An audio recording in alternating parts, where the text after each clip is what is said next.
Like, comment, share and subscribe to Mufti Tariq Masood, famous scholar. بسم اللہ الرحمن الرحیم نحمدہ ونصلی علی رسولہ الکریم۔ انڈیا میں جو کرونا کی خطرناک صورتحال ہے وہ ساری دنیا اپنی آنکھوں سے دیکھ رہی ہے۔ وہاں سے ویڈیوز آ رہی ہیں، لوگوں کے میسیجز آ رہے ہیں، ہمارے اپنے ریلیٹیوز کے میسیجز آ رہے ہیں واٹس ایپ پہ کہ بہت زیادہ تباہی پھیلی ہوئی ہے۔ اور جو ویڈیوز ہم دیکھ رہے ہیں، سڑکوں پہ لوگ مر رہے ہیں، وینٹیلیٹر کا انتظام نہیں ہے، آکسیجن کا انتظام نہیں ہے، بہت زیادہ حالات خراب ہیں۔ ان حالات میں ہم اپنے انڈیا کے ان مسلمانوں کے اور بلکہ انڈیا کی عوام، چاہے وہ غیر مسلم ہوں، ان کے غم میں، ان کے درد میں، تو اس بارے میں کچھ گزارشات خاص طور پر انڈیا میں رہنے والوں کے لیے کچھ گزارشات پیش کرنی تھیں۔ جو مسلم ہیں، جو قرآن و سنت پہ ایمان رکھتے ہیں، ان کے لیے تو اس میں کوئی کنفیوژن نہیں ہونی چاہیے، لیکن کچھ جو غیر مسلم ہیں انہیں بھی ان وباؤں سے عبرت حاصل کرنی چاہیے۔ جو اس وقت تباہی ہندوستان میں پھیلی ہوئی ہے اور اس بات کا خطرہ موجود ہے کہ کل یہ تباہی پاکستان کی طرف بھی آ سکتی ہے۔ اللہ تعالی ہم سب کو محفوظ رکھے، یا کسی اور ملک میں بھی یہ سب کچھ ہو سکتا ہے۔ تو ہمیں اللہ تعالیٰ کی طرف سے اس میں ہدایات ملتی ہیں۔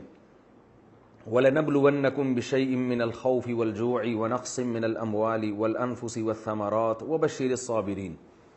قرآن مجید جو اللہ کی کتاب ہے، اس میں اللہ نے اپنا فیصلہ سنایا ہے کہ وَلَنَبْلُوَنَّكُمْ بِشَيْءٍ مِّنَ الْخَوْفِ، ہم تمہیں ضرور آزمائیں گے خوف میں ڈال کر، وَنَقْصٍ مِّنَ الْأَمْوَالِ وَالْأَنفُسِ وَالثَّمَرَاتِ، معاشی نقصان ہم تمہیں دیں گے، تمہاری معیشت ڈاؤن ہوگی، تمہاری پیداوار کا نقصان ہوگا اور تمہاری جانیں ہلاک ہوں گی۔ جانوں کا ہلاک ہونا کیا ہے؟ یہ وباؤں میں اور قدرتی حادثات میں جو انسانی جانیں بہت کثرت سے ہلاک ہوتی ہیں، یہ وہ آزمائشیں جن کا اللہ تعالیٰ اپنی کتاب میں ذکر کرتے ہیں۔ اب ان آزمائشوں میں ہمیں کرنا کیا ہے؟ جیسے یہ بڑی آزمائش ہے کرونا کی صورت میں، جس نے پوری دنیا کو تباہی میں ڈالا ہوا ہے، اور خاص طور پر جو ہمارا پڑوسی ملک ہندوستان جس کرب و اذیت سے اس وقت گزر رہا ہے، تو اس میں کرنا کیا ہے ہمیں؟ اللہ نے قرآن میں ہمیں حکم دیا، وَبَشِّرِ الصَّابِرِينَ الَّذِينَ إِذَا أَصَابَتْهُم مُّصِيبَةٌ قَالُوا إِنَّا لِلَّهِ وَإِنَّا إِلَيْهِ رَاجِعُونَ۔ فرمایا اے نبی، آپ صبر کرنے والوں کو خوشخبری سنا دیں۔ اور وہ کیسے صبر کرتے ہیں؟ جب انہیں کوئی مصیبت پہنچتی ہے تو یہ کہتے ہیں اِنَّا لِلَّهِ، جس نے اس کائنات کو بنایا ہے نا، ہم اس کے غلام ہیں، ہم پر ہماری مرضی نہیں چلے گی، بلکہ اس کائنات کو بنانے والے کی مرضی چلے گی۔ اگر انسان کی ساری چاہتیں اس دنیا میں پوری ہو جائیں تو پھر انسان خدا بن جائے گا۔ اللہ نے اختیارات اپنے ہاتھ میں رکھے ہیں۔ آج کرونا کی بیماری ہے، کل کچھ اور ہو سکتا ہے، پرسوں کچھ اور ہو سکتا ہے۔ آپ دیکھیں سونامی کے طوفان نے ہزاروں لوگوں کو موت کے گھاٹ اتار دیا تھا، اور پاکستان میں جو ایک زلزلہ آیا تھا بہت بڑا بالاکوٹ میں، اس نے 1-2 دن کے اندر 10,000 لوگوں کو موت کے گھاٹ اتار دیا۔ تو یہ طوفان، یہ آزمائشیں، یہ وبائیں، یہ آج پہلی دفعہ نہیں ہے۔ دنیا ہمیشہ سے ان وباؤں میں اور مختلف دور میں مختلف قسم کی آزمائشوں میں گزرتی رہی ہے، اور اس کی وجہ سے قحط بھی آتے رہے ہیں، لوگوں کی جانیں بھی ہلاک ہوتی رہی ہیں، اور یہ بھی جو موجودہ کرونا ہے یہ بھی اسی کی ایک لڑی ہے۔ تو اس میں ہم نے اسباب بھی اختیار کرنے ہیں، جو SOPs ڈاکٹر حضرات بتاتے ہیں ان پر بھی عمل کرنا ہے، کیونکہ اللہ نے اس دنیا کو اسباب کے ساتھ جوڑا ہے۔ ہم دیکھتے ہیں رسول اللہ صلی اللہ علیہ وسلم کی صحیح حدیث ہے کہ ایک کوڑ کا مریض آپ صلی اللہ علیہ وسلم کے پاس بیعت ہونے کے لیے آیا۔ آپ صلی اللہ علیہ وسلم نے ان کو مسجد میں آنے سے منع کر دیا، اور مسجد کے اندر سے ہی آپ نے ان کو بیعت فرمایا ہے۔ حالانکہ مسجد تو ایک برکت کی چیز ہے، یعنی یہاں شفا ملتی ہے انسان کو دعائیں مانگنے سے، لیکن آپ صلی اللہ علیہ وسلم نے بیماری سے بچنے کے ایک ظاہری سبب کو اختیار کیا، اس لیے کہ کوڑ کا مریض اگر مسجد میں آئے گا تو اس بات کا خطرہ موجود ہے کہ دوسروں کو یہ بیماری لگ جائے۔ تو اس میں آپ صلی اللہ علیہ وسلم نے احتیاط پر بھی عمل کر کے دکھایا، اور قرآن کے ذریعے ہمیں آپ صلی اللہ علیہ وسلم نے بتایا کہ احتیاط پر عمل کے ساتھ ساتھ ہم نے صبر کا دامن ہاتھ سے نہیں چھوڑنا، اور صبر کا طریقہ بھی اللہ نے بتا دیا ہے۔ کیا سوچو گے تو صبر کی توفیق ملے گی؟ وہ یہ سوچنا ہے اِنَّا لِلَّهِ، ہم پر ہماری مرضی نہیں چلے گی، ہم اللہ کے غلام ہیں، وَإِنَّا إِلَيْهِ رَاجِعُونَ، اور ہم نے لوٹ کر اللہ کی طرف جانا ہے۔ کیا مطلب؟ آج ہم نہیں مرے تو کل مریں گے، پرسوں مریں گے، اور ہم اللہ کی طرف جائیں گے۔ اس آزمائش میں اگر ہم نے صبر سے کام لیا، واویلا نہیں کیا، بے صبری کا مظاہرہ نہیں کیا، تو کل اللہ تعالی ہمیں اس کا اجر دے گا۔ اور آج اگر ہم نے صبر کا دامن چھوڑ دیا، بوکھلاہٹ کا شکار ہو گئے، تو کیا ہوگا کہ جو مصیبت ہے وہ تو نہیں ٹلے گی، لیکن ہم ایک بہت بڑے اجر سے قیامت کے دن محروم ہو جائیں گے۔ رسول اللہ صلی اللہ علیہ وسلم نے ایک خاتون کو دیکھا کہ وہ قبر پہ کھڑی ہوئی رو رہی ہے اپنے بچے کو یاد کر کے، چھوٹا بچے کا انتقال ہو گیا تھا، بہت زیادہ رو رہی تھی، بہت زیادہ چیخ و پکار مچائی ہوئی تھی۔ تو آپ صلی اللہ علیہ وسلم نے اس خاتون سے کہا کہ تم صبر کرو۔ انہوں نے کہا، وہ جانتی نہیں تھی کہ یہ آپ صلی اللہ علیہ وسلم ہے، اس نے کہا کہ جو غم مجھے پہنچا اگر آپ کو پہنچتا تو میں دیکھتی کہ آپ کیسے صبر کا مشورہ دیتے ہیں۔ بعد میں کسی نے بتایا کہ یہ تو اللہ کے حبیب صلی اللہ علیہ وسلم ہے، اللہ کے رسول ہیں۔ وہ خاتون نبی کے پاس گئی اور عرض کیا کہ یا رسول اللہ میں صبر کرتی ہوں۔ تو آپ نے فرمایا انما الصبر عند الصدمۃ الاولی، صبر اس وقت ہوتا ہے جب مصیبت پہنچی ہو۔ تو جب آزمائش آئی ہے، جب مصیبتیں آ رہی ہیں، اس وقت آپ نے صبر کرنا ہے۔ بعد میں تو ہر ایک کو صبر آ جاتا ہے، کوئی مرتا بھی ہے تو آپ ساری زندگی تھوڑی روتے رہتے ہیں اس کی یاد میں، چند دنوں کے بعد آپ کو صبر آ جاتا ہے۔ تو ایک حد ہونی چاہیے، ایک لمٹ ہونی چاہیے، تو ہم نے اس میں صبر کا دامن ہاتھ سے نہیں چھوڑنا۔ دوسرا، جو بھی اس موقع پر بیماری کے اندر مبتلا ہوتا ہے، ہم نے اس سے تعلق ختم نہیں کرنا ہے۔ ایس او پیز پر عمل کرتے ہوئے اس کی مدد بہرحال ہم نے کرنی ہے۔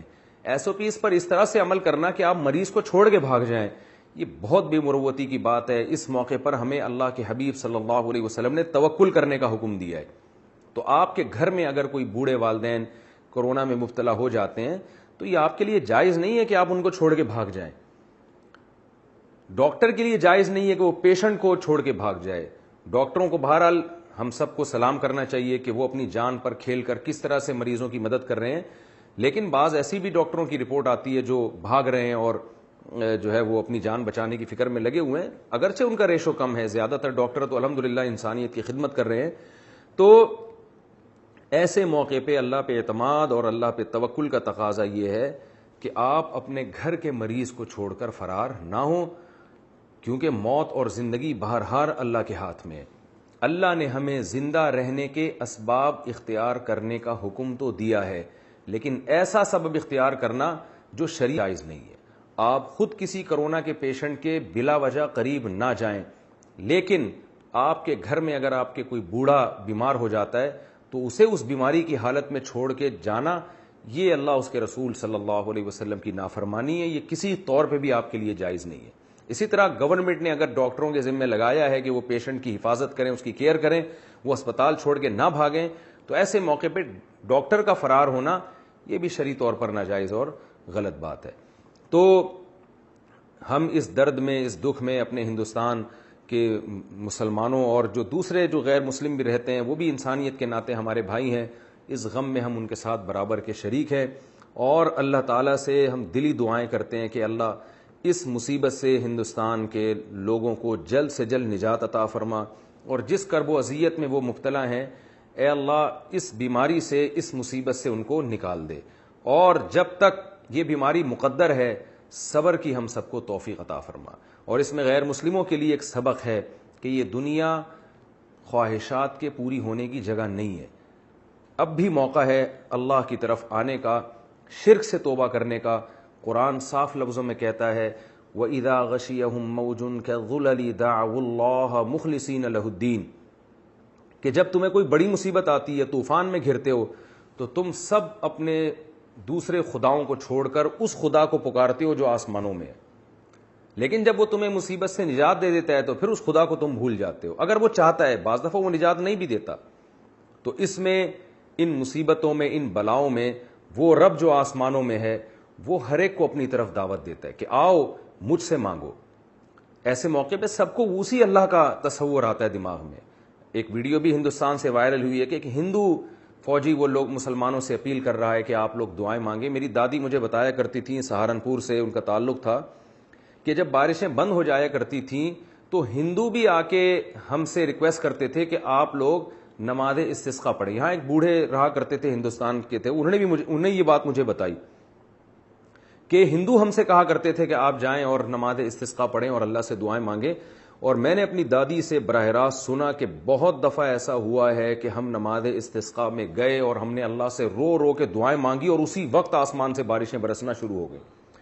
تو مسلمانوں کو خاص طور پر چاہیے، ہم تو ایک حقیقی خدا پر ایمان رکھتے ہیں جو بلائیں دے بھی سکتا ہے اور بلائیں ٹال بھی سکتا ہے، تو بہت شدید ضرورت ہے اس بات کی کہ رمضان کی ان مقدس راتوں میں پوری دنیا کے لیے عام طور پر اور خصوصاً ہندوستان کے لیے جو ہمارا پڑوسی ملک ہے اس کے لیے ہم راتوں کو اٹھ کے گڑ گڑائیں، دعائیں مانگیں، اور اس میں صرف مسلمانوں کو شامل نہ کریں بلکہ اللہ سے یہ دعا مانگے کہ اللہ انسانیت جس کرب و اذیت میں مبتلا ہے تو اس مصیبت سے ہم سب کو نکال دے۔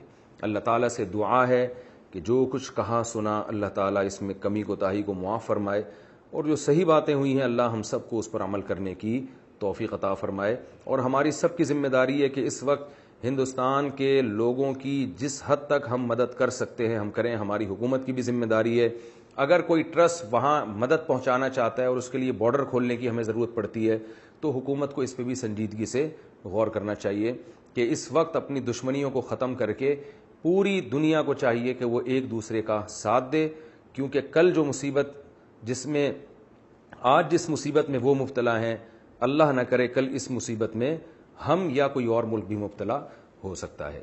وما علینا الا البلاغ۔